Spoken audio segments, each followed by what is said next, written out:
तुम सबको खुश नहीं रख सकते। देखो ये रख रहा था, मारा गया। और जो आदमी अपने आप पर हंसने लगे उस पर दुनिया क्या हंसेगी? इससे पहले कि दुनिया तुम्हारे ऊपर हंसे तुम खुद पर हंसना शुरू कर दो। जो भी तुमको पैसा देगा वो तुम पर अधिकार जमाएगा, माँ बाप को छोड़कर। वहां जाके राष्ट्रगान गाकर आए, सब लोग खड़े हुए, नेशनल एंथम जन गण मन। बहुत लोगों को तो संगीत टर्की वाले देख रहे हैं, सीधा खड़ा। किसी के चक्कर में मत रहना कि कोई तुम्हारे लिए कुछ करेगा। तुम जो कुछ करोगे अपने लिए, बस वही तुम्हें करना है। अपने बल पे लड़ो, अपनी ताकत पैदा करो, कोई टेंशन नहीं, कोई दिक्कत ही नहीं। तुम अपने को टाइम नहीं दे रहे हो।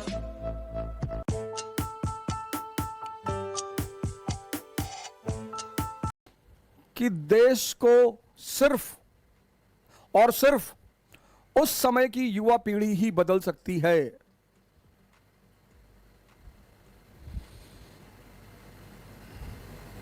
किसी को गाली देना समस्या का समाधान नहीं है, किसी को विरोध करना समस्या का समाधान नहीं है। समाधान क्या है? कमी को समझना कि हम गलत कहां हैं और इसका रिप्लेसमेंट क्या है। यह है मुख्य मुद्दा। कभी कभी जो बहुत इनोसेंट टाइप के लोग हैं, इनोसेंट, वो समझ ही नहीं पाते वो क्या कर रहे हैं। इसी पे सरदार खुशवंत जी का एक चुटकुला मुझे याद आ गया, मैं आपको बताता हूं। इनोसेंसी की लिमिट आप देखिए, इनोसेंसी की।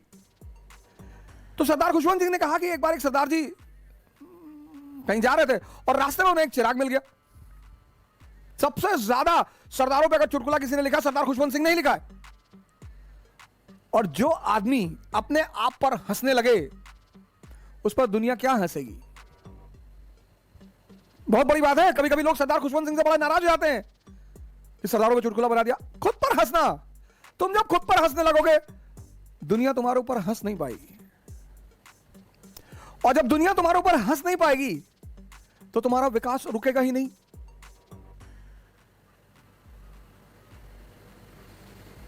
इससे पहले कि दुनिया तुम्हारे ऊपर हंसे तुम खुद पर हंसना शुरू कर दो। और जब तुम खुद पर हंसना शुरू कर दोगे दुनिया तुम पर हंसना छोड़ देगी।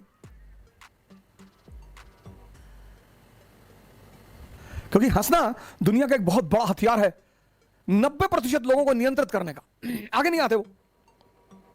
शादी वादी में देखो, कुछ लोगों को आप बुलाओ भैया डांस कर लो, नहीं नहीं भैया हम डांस नहीं कर पाते। अबे कौन माइकल जैक्सन की तरह करने के लिए कह रहा है? भिखू मात्रा की तरह ही कर लो। सपने में मिलती है ये कुड़ी मेरी, सपने में मिलती है। कल्लू मामा की तरह कर लो, भेजेगी सुनेगा तो मरेगा कल्लू। कभी कभी लोग आपसे कहेंगे गाना गा लो, आप नहीं गाएंगे, लोग हंसने लगेंगे। गाइए, हर आदमी लता मंगेशकर थोड़ी है, गा दो। हो सकता है आपकी आवाज ही एक नया ट्रेंड बन जाए।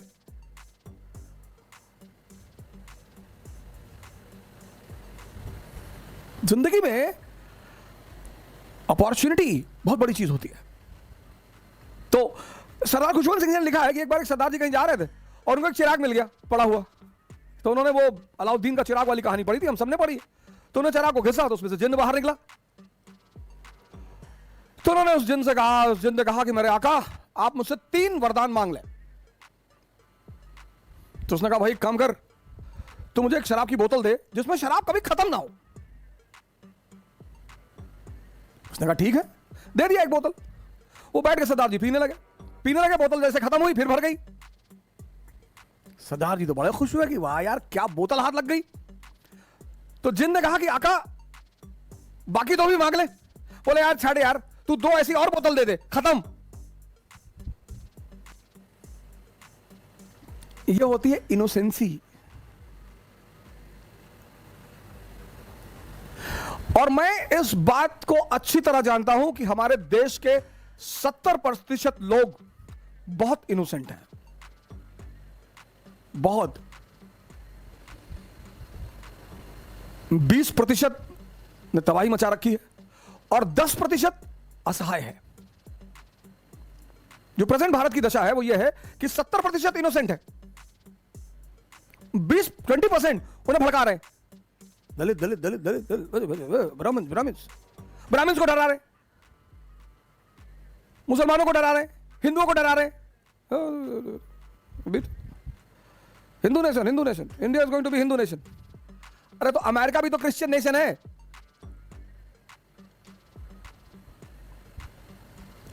ईमान दुनिया की एक ऐसी चीज है, अगर एक बार मिल जाए, मिलना ही मुश्किल है। अगर एक बार मिल जाए ना भाई साहब, मैं बड़े सारे मुसलमान दोस्तों को जब सुनता हूं कि नहीं नहीं इस्लाम के खिलाफ, सरकार ईमान एक बार मिल जाए ना तो दुनिया की कोई भी ताकत, फिर उसे डिगा नहीं सकती सर। सबसे बड़ा एग्जाम्पल है मंसूर बिन हलाज। हर मुसलमान को एक बार इस आदमी की कहानी पढ़नी चाहिए, हिंदुओं को भी। मंसूर बिन हलाज हर मुसलमान को पढ़ना चाहिए सर। सर काट डाला, काट, पब्लिक खड़ी थी और बंदा हंसते जा रहा था। यह ईमान जानना चाहते हो क्या होता है? इसको पढ़ो। चलो छोड़ो, सरमद को पढ़ लो, सरमद को, सूफी सरमद।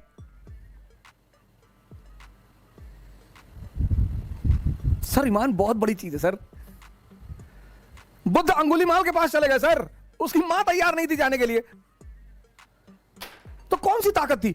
ईमान। कुछ लोगों ने ईमान को छुई मुई का पेड़ बना दिया है। हाँ, बहुत बड़ी चीज है सर, बहुत बड़ी। जो भी तुमको पैसा देगा वो तुम पर अधिकार जमाएगा, मां बाप को छोड़कर। इसलिए अभी जब क्लास खत्म होगी तो उनका पैर छू लेना। वो तुमसे दूर रहते हैं तो उनको फोन कर लेना। ये सिर्फ 501 रुपया देके एहसान नहीं कर रहे हो, ये भी करना है। मां बाप को धन्यवाद देना है। तुमको लगता है कि उनकी गर्ज है, कोई गर्ज वर्ज नहीं है। कभी सड़क पे किसी बच्चे को नंगे घूमते हुए देखना तो अपने मां बाप को याद करना कि पाल पोसे कम से कम इतना बड़ा तो कर दिए कि अब कुछ कर लो। नहीं तो अगर छोड़ दिए होते सड़क पे तब सोच के देखो क्या होता। इसलिए मां बाप का ऋण नहीं चुकाया जा सकता। उनकी फोटो ले आके मेज पे रख लो, ऊर्जा मिलती है। जब से तुम बॉलीवुड और हॉलीवुड के एक्टर और एक्ट्रेस की फोटो लगाने लगे तभी से तो डिप्रेशन में आए। भाई भगत सिंह की फोटो देखोगे ताव में आ जाओगे, अंबेडकर की फोटो देखोगे लगेगा पढ़ना है, विवेकानंद की फोटो देखोगे लगेगा ध्यान करना है। इन लोग की फोटो लगाओ, साथ में अपने मां बाप की भी लगा लो। अब तुम बॉलीवुड के हीरो की फोटो लगाए हो, कोई मुंह टेढ़ा किया हुआ खड़ा है, कोई आंख दबाए, ठीक है अच्छे कलाकार है, उनकी कला की सम्मान किया जाना चाहिए, लेकिन ऊर्जा किससे मिलेगी? जिन्होंने दुनिया में कुछ अचीव किया है। महाराज अड़गड़ानंद का लगा लो, पंडित श्री श्री रविशंकर का लगा लो, सदगुरु का लगा लो, आशुतोष महाराज जी का लगा लो।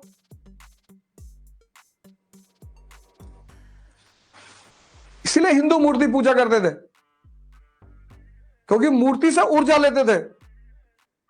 उसे गौर से देखते थे तो उससे ऊर्जा लेते थे, उसी ऊर्जा में काम करते थे। ऊर्जा लेने छोड़ के मूर्ति के सामने भीख मांगने लगे। मूर्ति भी हंसने लगी कि हमसे काम मांग रहे हो भैया। मैं नहीं कह रहा हूं, स्वामी दयानंद सरस्वती कह रहे हैं अपनी किताब सत्यार्थ प्रकाश में। टेंशन मत, ऐसे कह रहा मूर्ति पूजा के बारे में, टेंशन मत लेना। तुम सबको खुश नहीं रख सकते। देखो ये रख रहा था, मारा गया। 50% लोग अगर तुमसे दुनिया में नाराज हैं तो तुम महान हो, और 70 अगर नाराज है तो तुम टेक्निकल आदमी हो, और 100 अगर नाराज हैं, भगवान। तो बाहर लोग, कोई मंदिर जा रहा, मस्जिद जा रहा, प्रभु गाड़ी खरीदवा दो, प्रभु शादी करवा दो, भगवान शादी में गोरी लड़की से कराना बाबू। कंडीशनल डिमांड है हिंदुस्तानियों की। लड़का पैदा करवा दो प्रभु, बच्चा, वो भी लड़का। यहां मांगते नहीं, यहां कंडीशनल भिखारी हैं कि मांग रहे हैं वो तो ठीक, कंडीशन लगा रहे हैं।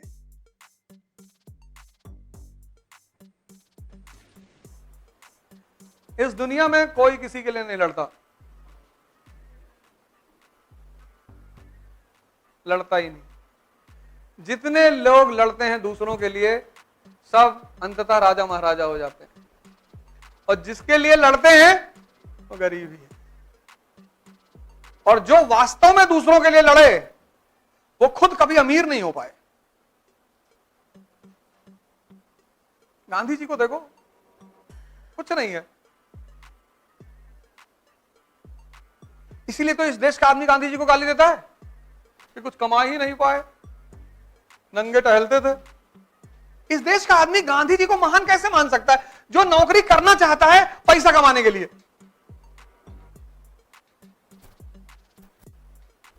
इस देश का आदमी, जिसके हर आदमी के मन में तमन्ना है कि सत्ता में आएंगे तो पैसा कमाएंगे, आईएएस बनेंगे तो पैसा कमाएंगे, विधायक बनेंगे तो पैसा कमाएंगे, वो गांधी को महान कैसे मान सकता है? उसको गांधी हजम ही नहीं होंगे।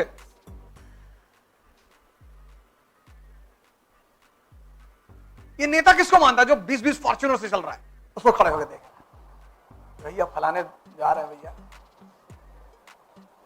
देखो भैया कैसा जलवा है भैया। ये साधारण आदमी को लाइक ही नहीं करता। ऐसे लोअर पहन के चले आओ, ये मानेगा नहीं तुमको टीचर है, ये मानेगा ही नहीं। ये कहेगा अरे अरमानी का सूट ही नहीं पहने, जूता नहीं लगाया भैया, और घड़ी 400 रुपए की पहने, पता नहीं कहां पैसा कमा रहे हैं।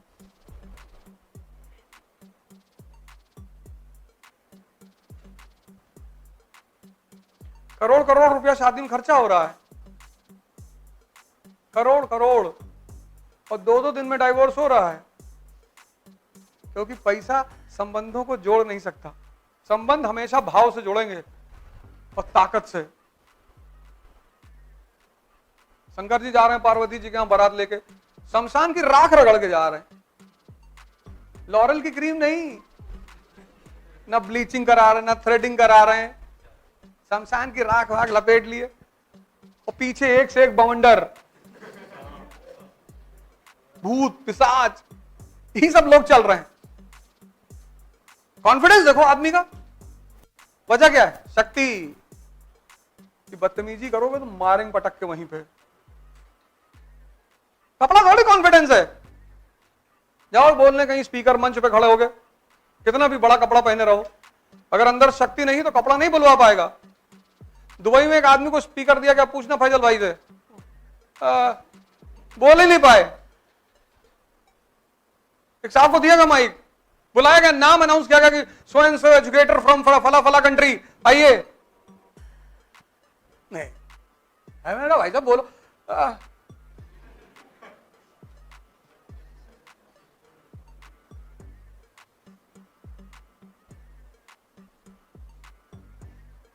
आवाज ही नहीं निकली। हमसे कह रहे दूसरी कंट्री में बोलो, पकड़ बंद कर देंगे, इसे पकड़ बंद कर देंगे। हम तो चाहते बंद कर दे, हमारी कंट्री में छपे। वहां जाके राष्ट्रगान गाकर आए, सब लोग खड़े हुए,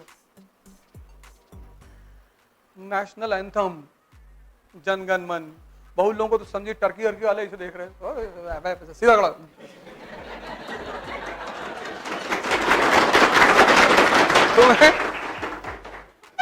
तुम्हें डिसाइड करना होता है कि तुम क्या करोगे।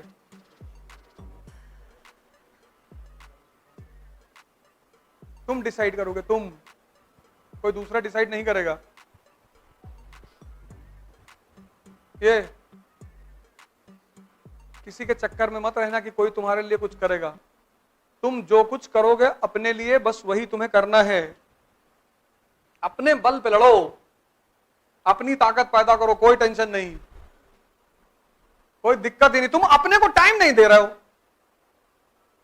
तुम सोच रहे हो दूसरा मुझे पढ़ा देगा, दूसरा मुझे नोट्स दे देगा, दूसरा ऐसा कर देगा। कोई कुछ नहीं करेगा। तुमको 50 टॉपर का नोट्स अवेलेबल करा दे रहा हूं, दिखाओ टॉप करके। जिस टॉपर का नोट्स कहो उसका अवेलेबल करा दूं, दिखाओ टॉप करके 1 साल के अंदर।